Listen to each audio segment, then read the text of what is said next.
It wasn't until my wife's 60th birthday that I discovered the truth, a truth I never thought would hit me the way it did. 40 years together, and I had no clue. No idea about the deep secrets she'd kept from me all this time. I'm David, and I've been married to Sarah for 4 decades. We've had a life most people would envy. 2 kids, a house we made into a home, a love that seemed to grow stronger with every year. People often told us how beautiful it was that we, a black man and a white woman, had made it work for so long. But for me, it was never about race.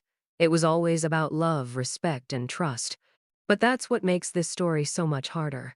Trust. I trusted her with everything. We met when we were both in our 20s. I was working at a small cafe, just a college kid trying to make ends meet.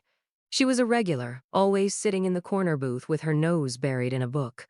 She had that quiet, shy kind of charm, the type that drew me in without her saying much. It wasn't long before we started talking, and it didn't take long for me to realize there was something special about her. Sarah wasn't just beautiful. She was kind, funny, and genuine. Her family? Well, they didn't like me much. I don't think they hated me, but it was clear from the start that my race was a problem. They were polite, but I could see the discomfort in their eyes whenever I walked into a room. At first, I thought it was just the usual thing some families had trouble accepting interracial relationships, and I tried not to let it get to me. But Sarah insisted that we shouldn't let other people's opinions matter. "We're not like them," she'd say. "We're better than that." I believed her. We got married a few years later. At the time, it felt like nothing could go wrong. We were happy, and I thought that was all that mattered. Sure, we'd face some tough times like the ignorant comments from strangers, the awkward stares, but we always got through it together. Sarah was my rock. She was the one who had my back when things got tough. But over the years, things started to feel off. It was subtle at first. A few comments here and there that didn't make sense. Sometimes she'd get distant when certain topics came up. She'd say things like, "Maybe we shouldn't talk about this now," or "I don't think it's a good time." I didn't push her. I trusted her, and I respected her privacy. Then, last year, when we were planning for her 60th birthday, she started acting strange. She insisted we hire a professional photographer for the party, something we'd never done before. It was unusual, but I let her have her way. She had always been the more organized one between the two of us, and I admired how she could keep everything in order. But this felt different. Like she was hiding something. It wasn't like her to be so secretive.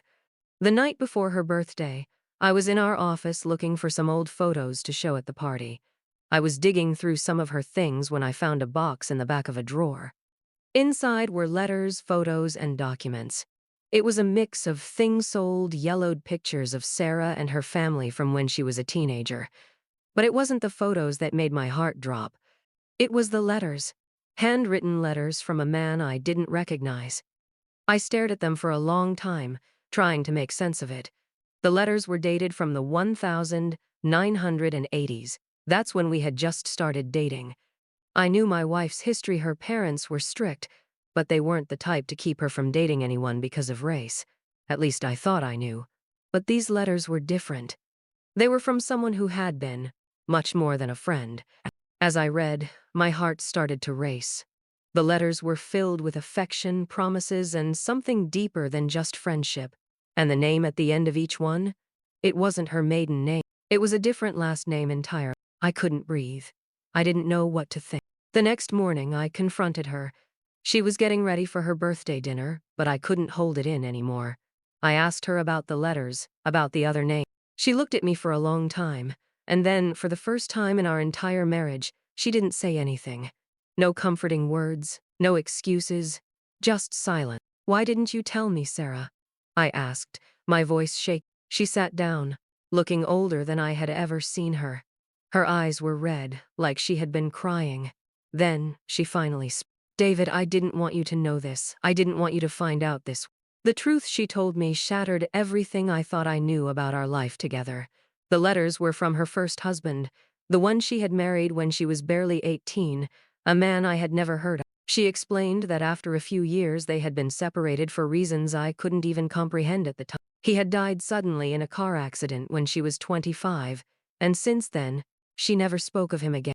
But here's the twist that cut the deepest. The reason she never told me? Because he was black. She hadn't just been married to a man of her own race, but one who had shared a similar background as me. The idea that she had once been in love with someone who looked like me, who understood what it meant to walk through the world with the same struggles, changed everything. And she had never told me, not even once. I couldn't even wrap my head around it. All these years, she had kept this part of her life locked away, as though it had never happened. I thought I was the one who had been her everything. But in reality, I wasn't the first. I wasn't the only one. We had built a life together based on love, yes, but also on a lie. Or at least a lie by omission. I didn't want to hurt you, David, she said, her voice trembling. I thought if I never talked about him, maybe it wouldn't matter. But I guess I was wrong. The hurt wasn't just about her past. It was about how little I knew of her. How after all these years, I never once understood who she truly was, who she had been. The life she had with him was a chapter she'd closed and buried so deep, I couldn't even see the edges of it. Now I'm left here, wondering if I ever really knew her at all. We still love each other, I think. At least, I hope we do. But something inside me has changed. I don't know how to look at her the same way. I'm trying, but I can't stop thinking about how much I didn't know, how much she hid from me. I don't know where to go from here, but I can't shake the feeling that I've been living in a story that wasn't entirely mine. The days after I found out felt like a fog had settled over our house. Sarah tried to act like everything was normal, but it wasn't. I couldn't look at her without feeling like I was missing something. Like she had a part of her I'd never been allowed to see, and I wasn't sure if I could ever reach it. We didn't talk much in the days that followed. It wasn't that we didn't want to, but it felt impossible. Every time I tried to bring it up, she'd get this look on her face, a mixture of guilt and sorrow, and she'd say she was sorry. She'd say she was sorry for keeping that part of her life from me, sorry for not telling me the truth sooner, but it didn't make it easier. The more she apologized, the more distant I felt. I remember one night, about a week after everything came to light, when I found myself staring at our wedding photo on the wall. We were so young, so full of hope. I saw us then, and I saw us now, and I couldn't figure out where the two versions of us collided. The picture was taken shortly after we got married. We looked so happy. I was smiling wide, my arm around her, and she was laughing, her head tilted back in that way that made her look like she didn't have a care in the world. But now, that same picture felt like a lie. It felt like I was seeing a stranger in that photo. Not Sarah, not the woman I'd shared my life with, but someone else. Someone I wasn't allowed to know. I tried talking to my friends about it, but that was just as difficult. They all knew Sarah, and they all respected her.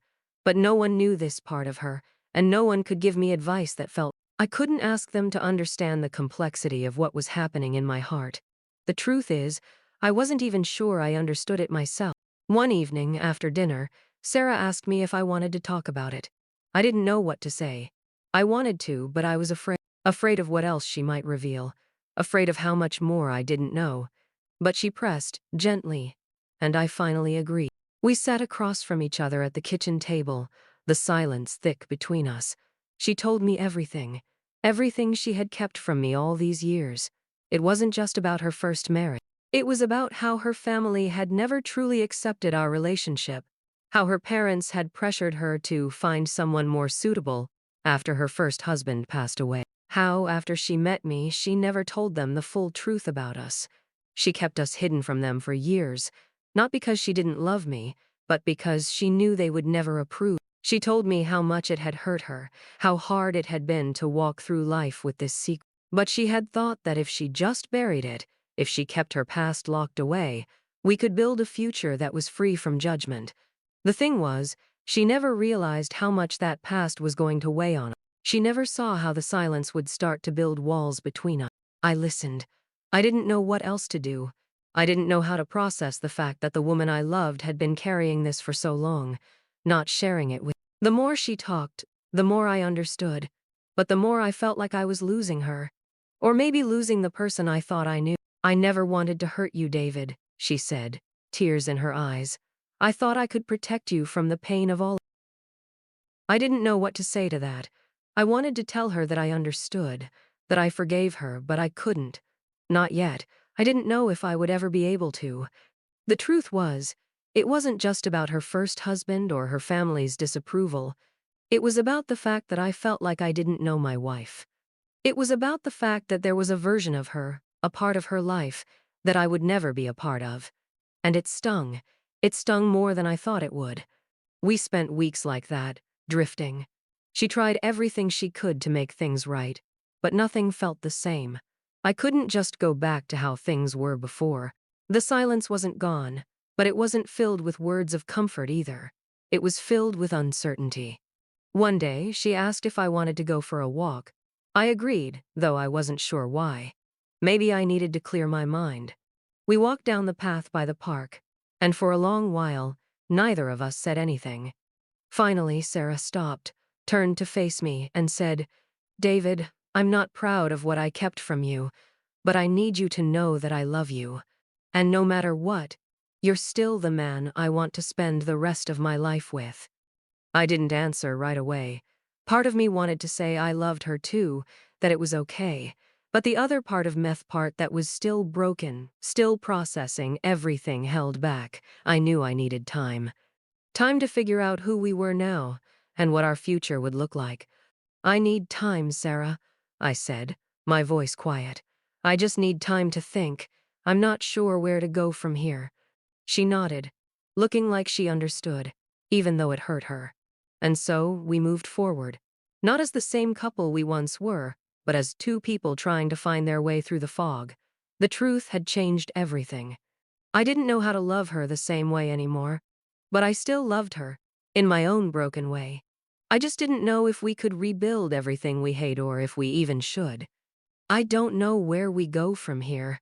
I don't know if we can fix what was broken, but I know one thing for sure. The woman I thought I knew was gone, and in her place there's someone new.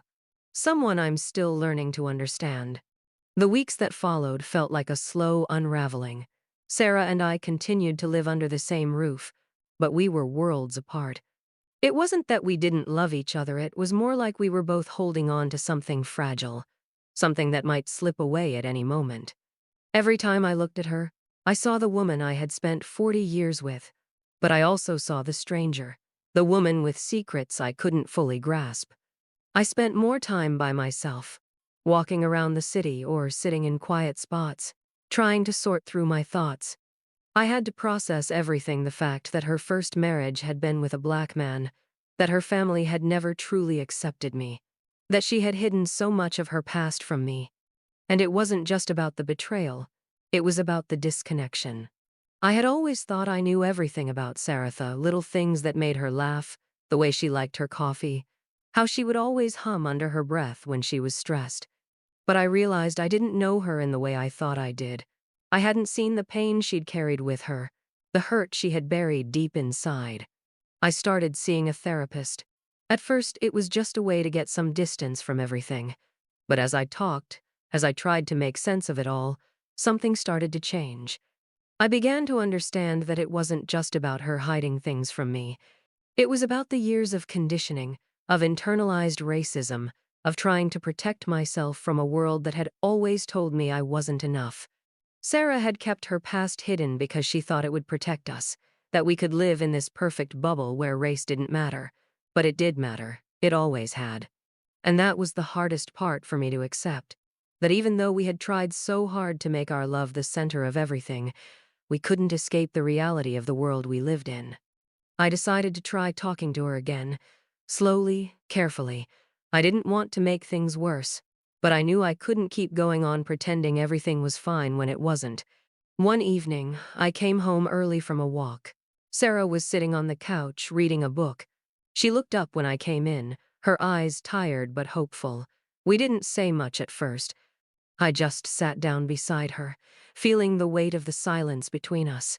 "I've been thinking a lot," I said, breaking the quiet.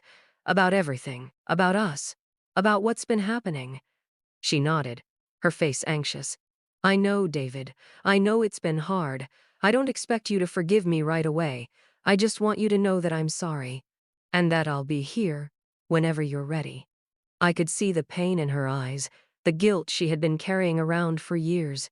It broke something in me to see her like that. I had spent so much time resenting her for hiding this part of her life, but now I saw how much it had cost her too. She had lived with this weight, this secret, for so long, and I had never known. "I'm not sure what I feel yet," I said, feeling the truth in those words. "But I want to try. I don't want to lose you. I just need to understand why it took so long for you to tell me, why you kept it from me." Sarah took a deep breath. "I didn't know how, David. I didn't know if you would ever understand. I didn't know if you would still love me if you knew, and I couldn't lose you." Her voice cracked, and I saw the deep pain in her face. It wasn't just about hiding her first marriage. It was about the fear that had shaped her entire life. The fear that no matter how much she loved me, the world would always find a way to tear us apart. "I'm sorry," she repeated, her voice so soft. "I never meant to hurt you. I never meant for it to be like this." I didn't know what to say to that. Part of me wanted to tell her I forgave her, to tell her that it didn't matter, that we could move on. But I couldn't lie. It did matter. I needed time. Time to process the past. Time to understand who Sarah really was, who I had been all these years in her life. But there was also a part of me that wanted to fight for us. I didn't want to let this define the rest of our lives. I didn't want this to be the story of how we ended. I wanted to believe that, despite everything, we could still build something new from the pieces of what we had left. "Maybe we can start over," I said finally, looking at her with a mixture of hope and uncertainty. "Maybe we can try to rebuild this, step by step. But it's going to take time. It's going to take a lot of time." She nodded, tears welling up in her eyes. "I'm willing to do whatever it takes. I don't want to lose you, David. I love you." And in that moment, I believed her. I didn't have all the answers, and I didn't know if things would ever be the same again, but I knew I wasn't ready to give up.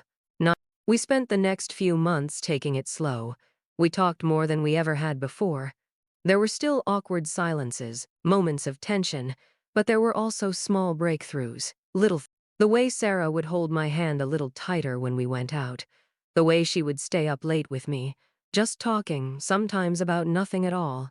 It was a process, a painful one, but it was a process I was willing to go through. I still didn't fully understand why she had kept so much of her past from me, but I was starting to realize that maybe it wasn't just about her. Maybe it was about the world we lived in, the world that made her believe she had to hide parts of herself in order to be accepted. I still had a lot of healing to do. I still had moments of doubt, moments where I wondered if the trust we had built was too broken to fix.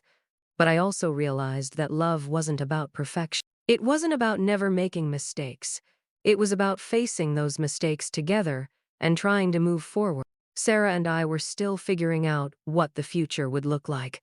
But for the first time in a long while, I believed that maybe, just maybe, we could find our way back to each other. It would take time. It would take a lot of work. But we were willing to try. And that, in itself, felt like a small victory. The months that followed were a mix of hard work, patience, and, in the quietest of moments, the feeling that maybe we could make it through this. It wasn't easy. There were still days when the weight of the past pressed down on me, when I couldn't shake the feeling of betrayal, or when the fear that things might never go back to how they were would sneak in and sit with me. But there were also moments of connection, small, but significant, that made me believe we weren't entirely lost. Sarah had always been the one to keep everything in our house in order, to make sure everything ran smoothly. But now I found myself doing things I hadn't done before, taking charge in ways I never had. I started asking her questions about her past, about the man she had loved before me, and the years she had spent building a life I hadn't known about. Sometimes it was hard to hear, but she was patient, answering with honesty and openness, no matter how uncomfortable it made both of us. There were days when we sat together in silence, not needing words, just the comfort of being close. And then there were days when everything felt like it was on the edge of crumbling again, when the past loomed too large between us. But the difference now was that we faced those moments together, not as two people avoiding the truth, but as two people trying to understand each other in ways we never had before. The hardest part for me wasn't about forgiving Harriet, was about learning to forgive myself. I had spent so many years believing I knew Sarah, thinking I understood the full extent of her life. But the truth was, I had. I had never truly asked her about the things that shaped her, the things that had caused her to be the woman she was. I had been content to see only the parts of her that I wanted to see, the parts that made me comfortable. And so I had to learn to see her as she truly was, not just as the woman who was my wife, but as someone with her own history, her own pain, her own secrets. It wasn't easy. There were days when I felt like I was looking at a stranger, when I wondered if I could ever fully accept everything she had hidden from me. But there were also moments, small and fleeting, when I saw her for who she was: beautifully imperfect, human, and just as flawed as I was. I remember the first time we sat down together and talked about race. It wasn't something we'd ever discussed in depth, despite all the years we had spent together. We'd always just brushed it aside, convinced that love was enough to erase any differences between us. But now, with everything that had come to light, we knew we couldn't keep pretending it didn't matter. It was a hard conversation. At first, it felt like we were talking in circles, both of us trying to find the words to explain the things we had never said before. I told her about how I had always felt like an outsider, like no matter how much I loved her, no matter how much we fought to make it work, I was always going to be different. She listened, really listened, in a way she never had before.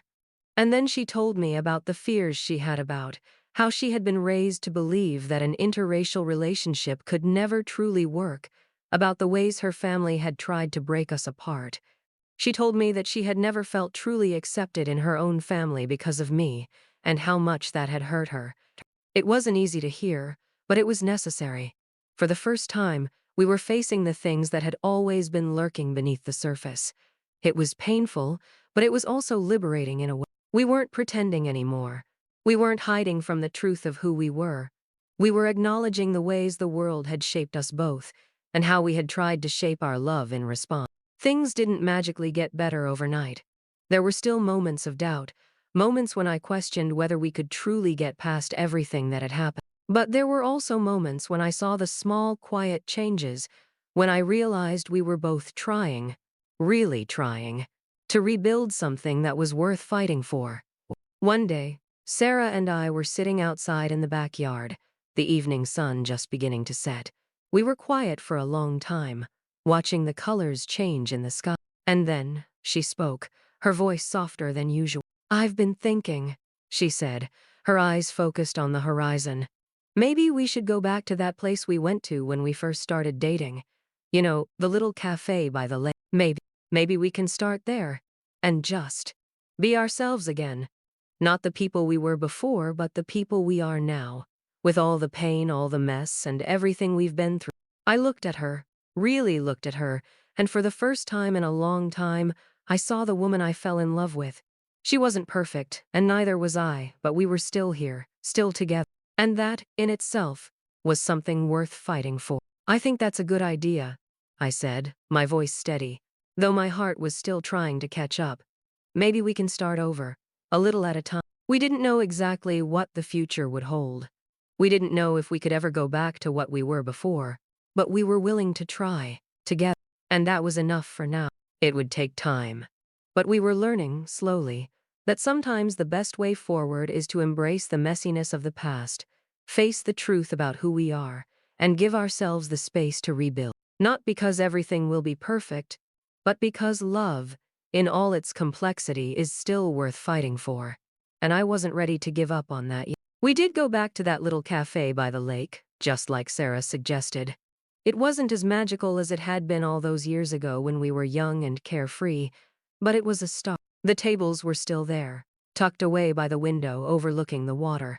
The smell of freshly brewed coffee filled the air, just like I remembered.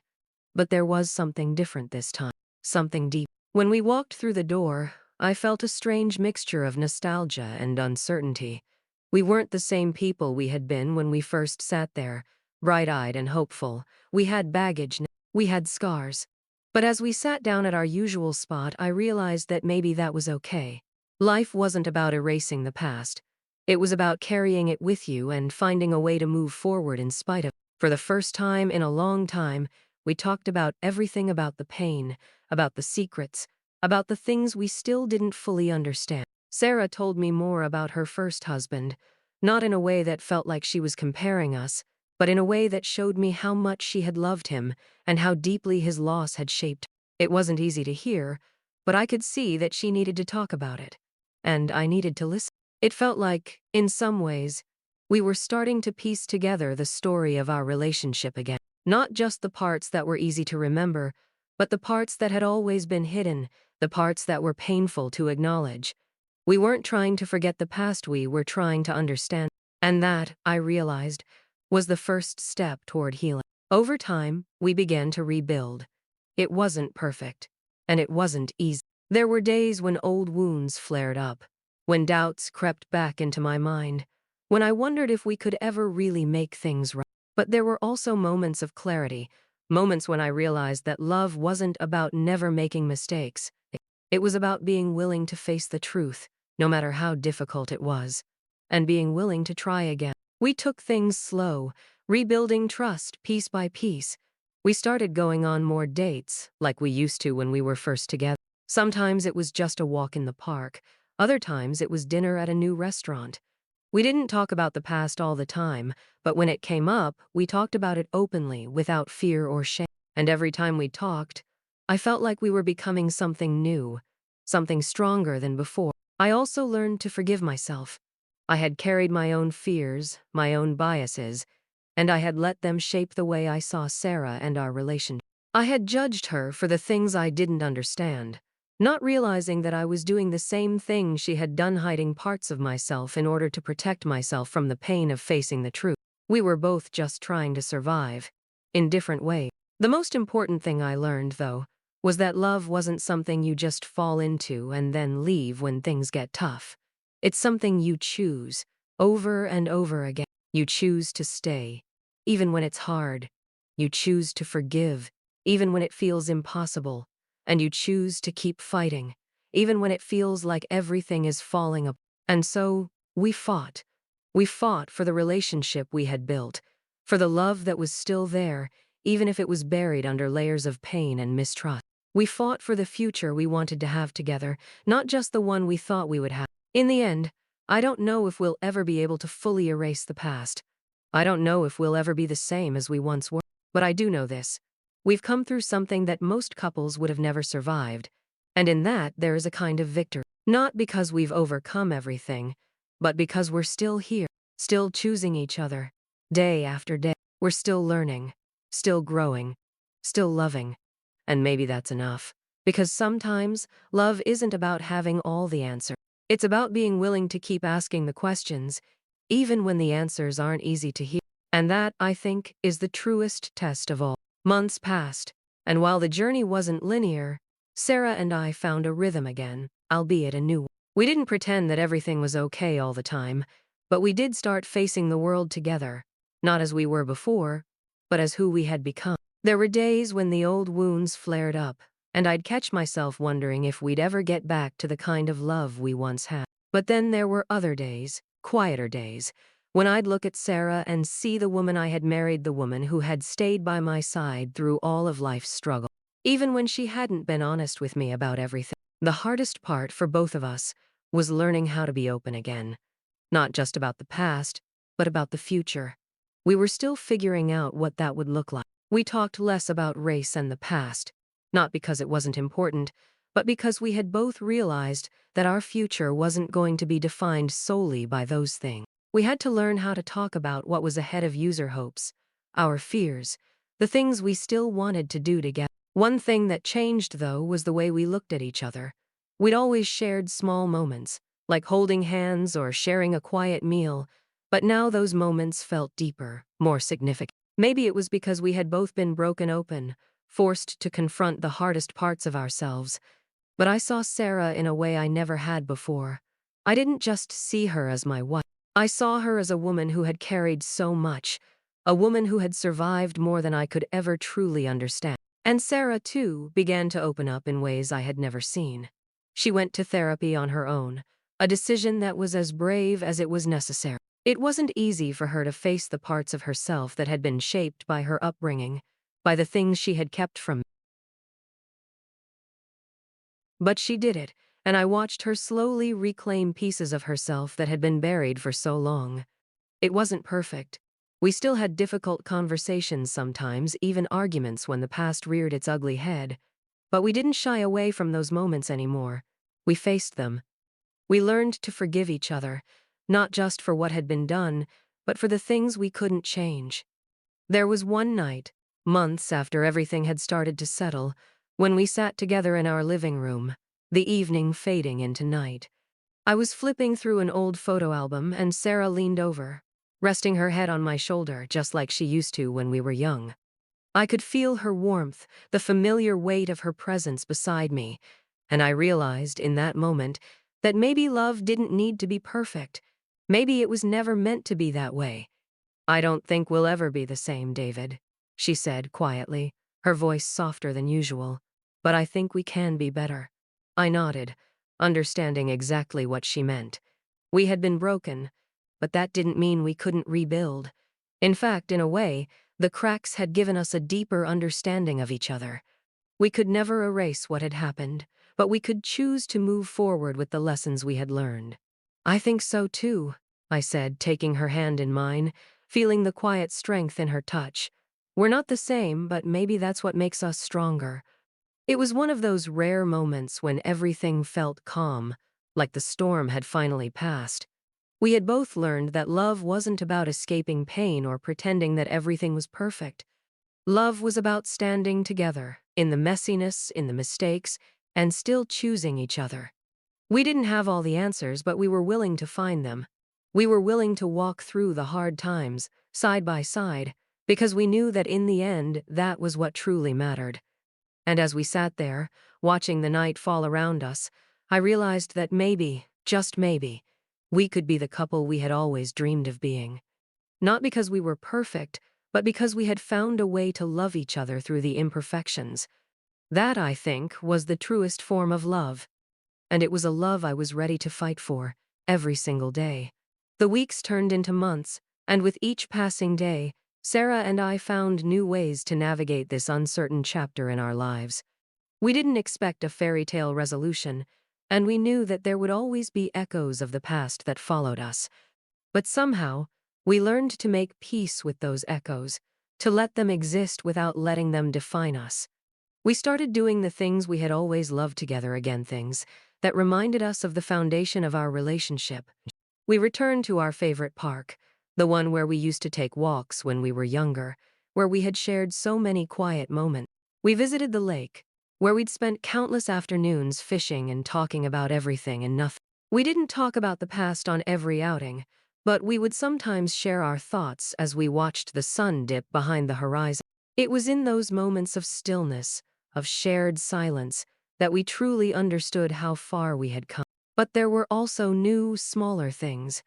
I started to surprise her with little gifts, books by authors she liked, tickets to concerts we hadn't been to in years, postcards from places I thought she'd enjoy. They weren't grand gestures, but they were a way of telling her, in my own quiet way, that I saw her, that I was still learning to understand her, but I was committed to the process. One night, Sarah came to me with a suggestion. It was unexpected but simple. "Let's plan a trip. Just the two of us." It took me by surprise, but I agreed without hesitation. We'd always talked about traveling, about seeing more of the world, but we had never taken that. Something about her words, about the way she said it, made me realize that we needed this. We needed to get away, to experience something fresh together. It wasn't just about seeing a new place, it was about creating new memories that weren't tainted by the past. So we booked a trip to the coast, a quiet little beach town where the ocean met the sky in ways that felt endless. I wasn't sure what we would find there, but I had a quiet hope that it would be the start of something new. The trip was everything we needed. The days felt slow and easy, filled with walks along the beach, quiet dinners at small local restaurants, and deep conversations that stretched long into the night. We talked about our children, about the future, about the things that still scared us, and we didn't shy away from talking about the past, either the hurt, the betrayal, the scars. But this time, it wasn't as heavy. It wasn't as consuming. We had learned to carry it with us without letting it overwhelm us. There was a day toward the end of the trip when we sat together on the porch of our little cottage, the sun setting behind us, casting a soft glow over the ocean. It was the kind of moment you didn't want to end. Sarah turned to me, her face soft, the familiar lines of worry gone for once. "Do you think we're going to be okay?" she asked, her voice tentative but hopeful. I looked at her, really looked at her, and in that moment, I realized that I wasn't just looking at the woman I had married. I was looking at someone who had fought with me, who had been willing to face everything and still be here. I wasn't looking at perfection, but I was looking at the person I knew I could grow old with. "I don't know if we'll ever be perfect," I said, taking her hand in mine, "but I know we're willing to keep trying. And that's enough. That's more than enough." She smiled, her eyes a little teary. "I think so too." And for the first time in a long time, I truly believed that we could move forward. Not because everything was fixed, not because there wasn't more work to do, but because we were willing to face whatever came next, together. When we returned home, things weren't magically easy. We still had tough days, and there were moments when the past seemed impossible to shake. But we had something we hadn't had in a long time, a renewed commitment to each other. We weren't perfect, but we were choosing to build a life that was ours. We continued to grow, sometimes in fits and starts, but always forward. And as the years went by, we began to find our rhythm again, not as the people we were before the secrets, but as the people we had become after everything. We had learned to face the truths, however painful, and had found ways to love each other with those truths between us. It wasn't easy, and it wasn't quick, but every day, every moment, we chose each other, and in the end, that was what really mattered. The love we had wasn't about erasing the past, it was about embracing it, about learning from it, and about moving forward with the understanding that we were stronger because of it. That was the love we had built. That was the love that had survived. And I think, after all these years, I had finally understood. It wasn't about the things you go through alone. It was about the things you go through together. And as long as we kept choosing each other, as long as we kept facing the world side by side, we'd be okay. We had made it through the hardest part, and I was finally ready to believe that the best was yet to come. As time went on, Sarah and I continued to rebuild and redefine what our life together looked like. We were no longer just the couple we had once been, but something more, something shaped by hardship, but also by resilience. There were still moments of doubt, moments when I'd catch myself wondering if I could ever fully shake the shadow of the past, but those moments became fewer and farther between. The future began to feel more like a possibility, rather than something that hung over us, out of reach. One evening, while we were sitting on the porch, sipping iced tea and watching the sun dip beneath the horizon, Sarah brought up something that had been on her mind for a while. It was something we hadn't really talked about since our trip to the coast. She seemed nervous, picking at her glass, her gaze flicking to the setting sun before turning back to me. "David, I've been thinking," she started, her voice quiet but firm. "We've been through so much, and I know we're still healing, but I think I want to do something for us. Something new, something that's just ours, that isn't tied to the past or the mistakes or anything." I looked at her, not sure where she was going, but intrigued. "What do you mean?" She hesitated for a moment, then took a deep breath. "I've been thinking about starting something, maybe a business or a project, something that we could build together, something that could represent where we are now, a fresh start, just the two of us, creating something new." I sat back, letting her words sink in. For so long it had felt like we were treading water, unsure of how to move forward without getting pulled back into the weight of everything we had been through. But now, it felt like she was offering a life-linear chance to take everything we had learned, all the pain and growth, and turn it into something positive. "That sounds incredible," I said slowly, the idea taking shape in my mind. "What kind of project are you thinking about?" Sarah smiled, her eyes lighting up in that way I hadn't seen in years, like she was looking forward to something, really looking forward. "I don't know yet. Maybe a small cafe, like the one we always went to, or maybe a community center, a place where people can come together, share stories, and just be. I don't know, but it feels like something we can do. We've always loved working together, and I think we could really make something out of this. A place that's ours." As the months passed, the cafe, or what we had started calling the porch, slowly began to take shape. It wasn't much at first, a few tables, some mismatched chairs, a modest coffee bar, but it was ours.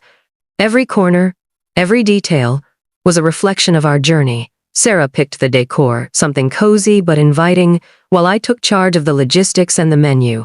We made a good team.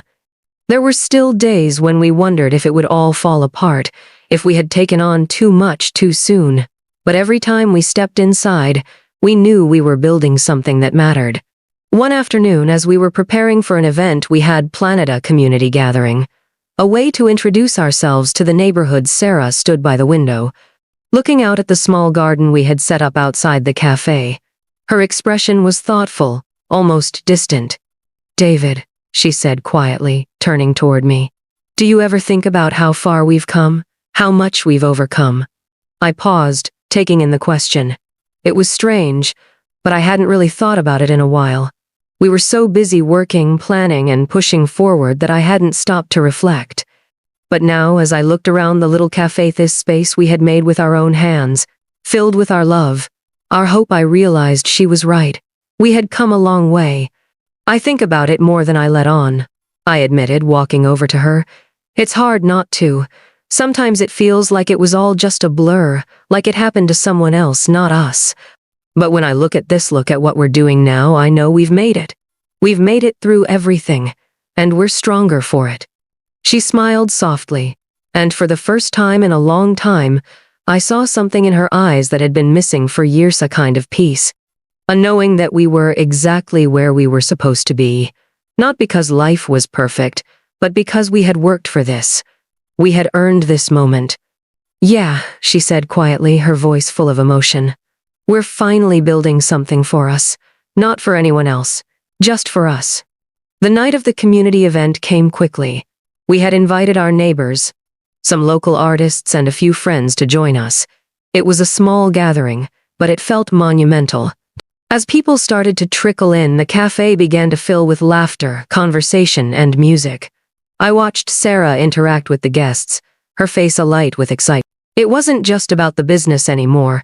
It was about connection. It was about sharing the space we had created with people who were eager to be a part of it. I watched from the corner as people took to the cozy booths, talked to each other, and enjoyed the food we had prepared. Sarah was in her element, introducing herself to new faces, sharing our story with those who asked.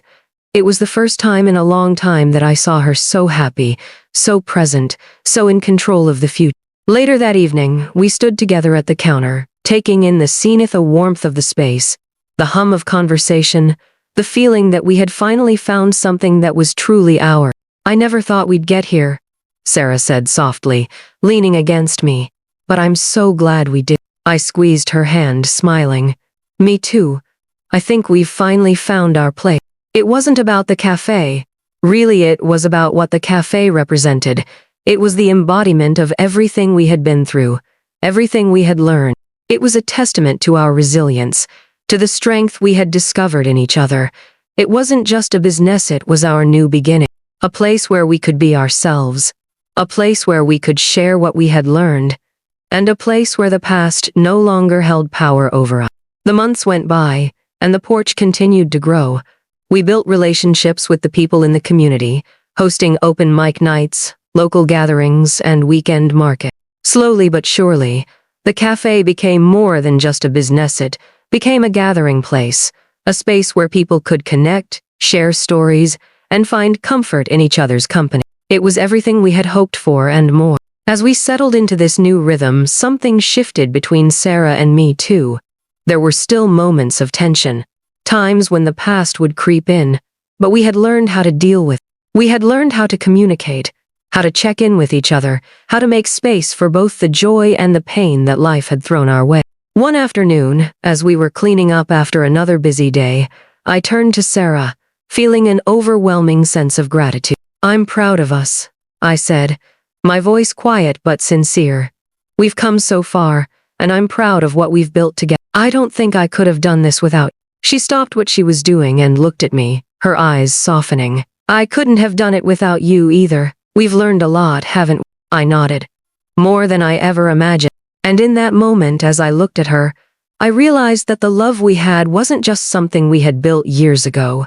It was something we were still building, every single day. The foundation we had laid wasn't just strong, it was unbreakable. Not because we hadn't faced challenges, but because we had faced them together. We had chosen each other, over and over again. We had finally created something that was truly ours, not because it was perfect, but because it was real. And in the end, that was enough. More than enough. As we closed up for the night, locking the doors behind us, I felt a deep sense of peace. The journey wasn't over, but we had made it to a place of healing, of connection, of love. And that was more than I ever thought possible. It had taken time, it had taken effort, but we had done it, together. And that was all that mattered. Not a place that carries all the weight of the past, but a place where we can start something new, from the ground. I could see a tour little cafe, or community center, or whatever it would become, filled with people, laughter, and warmth. A space where we could share everything we had learned, all the ways we had grown and healed, with others. And the more I thought about it, the more I realized this wasn't just about starting something new, it was about reclaiming a part of us that had been lost in the years of difficulty. It was about taking control of our future, rather than letting it slip by, defined by what had happened before. That sounds amazing, I said, my voice filled with enthusiasm. Let's do it. Whatever it takes, we'll make it happen. We spent the next few months planning, dreaming, and figuring out the logistics. We both had our doubts, of course. There were moments when we wondered if we were jumping into something too soon, if we had the energy and resources to build something from scratch. But each time those doubts crept in, we reminded each other why we were doing this. To create something positive, something that belonged, a way to celebrate the love and strength that had carried us through everything. As we worked together, I could see Sarah coming back to life in ways that amazed me. She was full of ideas, excited about the future, and the passion she had once carried for life slowly returned. I hadn't realized just how much of her had been lost in the aftermath of our struggles, until I saw her light up again. She wasn't just the woman who had carried the weight of the past on her shoulders. She was someone with dreams, with the energy to move forward, with the capacity to build something new. One afternoon, while we were at the space we'd rented for the project, Sarah turned to me, her face soft but full of, "David, do you think we'll ever fully get over everything? Do you think there will be a day when we're not carrying the weight of all the things we've been through?" I looked at her, thinking about everything we'd been through, everything we had fought for. I don't think we'll ever fully forget the past, but I do think we can stop letting it define us. We've learned from it, and now we get to choose what we do with what we've learned. She smiled at that, her eyes shining with something new hope, maybe. Yeah, I think we can. And in that moment, I realized something important. We might never have a perfect, flawless future, but that didn't matter. What mattered was that we had chosen each other every day, even when it was hard. We had chosen to learn, to grow, and to move forward together. Our little project came to life over the next year, slowly but surely. It wasn't always easy, but the joy of building something with Sarah, of creating a space that reflected everything we had learned and everything we still wanted to become, made it all worthwhile. And while our journey was far from over, I knew that we were on the right path. We weren't the same couple we had been when we first met, but we were something stronger now. Not because we had avoided the struggles, but because we had faced them and we had chosen to keep fighting for each other. That was the love we had built, the love we had made, and it was enough. And it was only just beginning. As the months passed, the cafe, or what we had started calling the porch, slowly began to take shape. It wasn't much at first, a few tables, some mismatched chairs, a modest coffee bar, but it was ours. Every corner, every detail, was a reflection of our journey. Sarah picked the decor, something cozy but inviting, while I took charge of the logistics and the menu. We made a good team.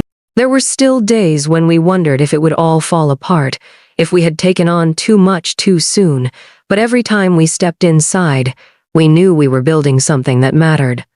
One afternoon, as we were preparing for an event we had planned, a community gathering, a way to introduce ourselves to the neighborhood, Sarah stood by the window, looking out at the small garden we had set up outside the cafe.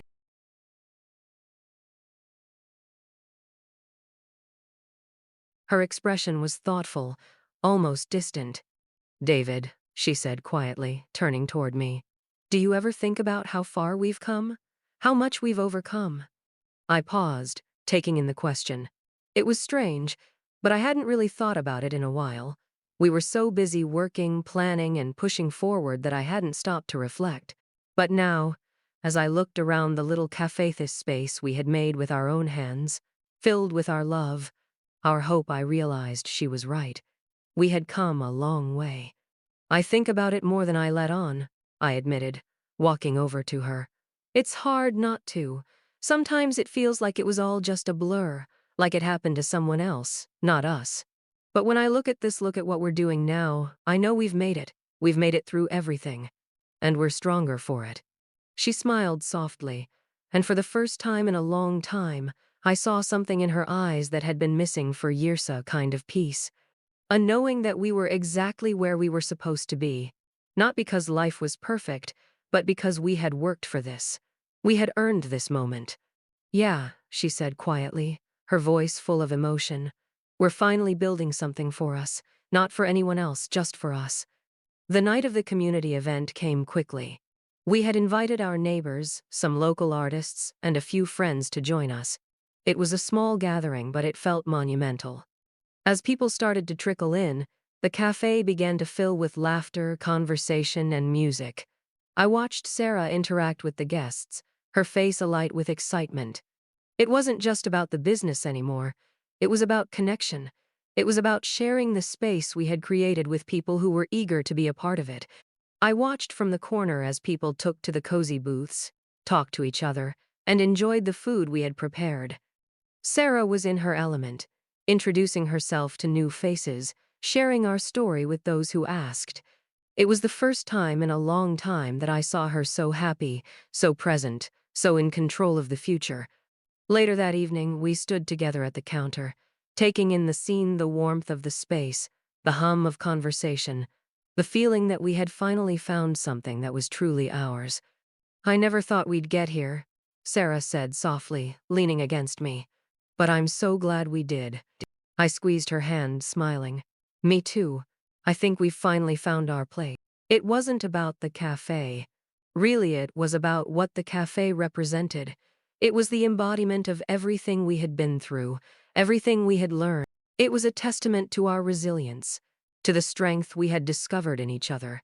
It wasn't just a business, it was our new beginning. A place where we could be ourselves, a place where we could share what we had learned, and a place where the past no longer held power over us. The months went by, and the porch continued to grow.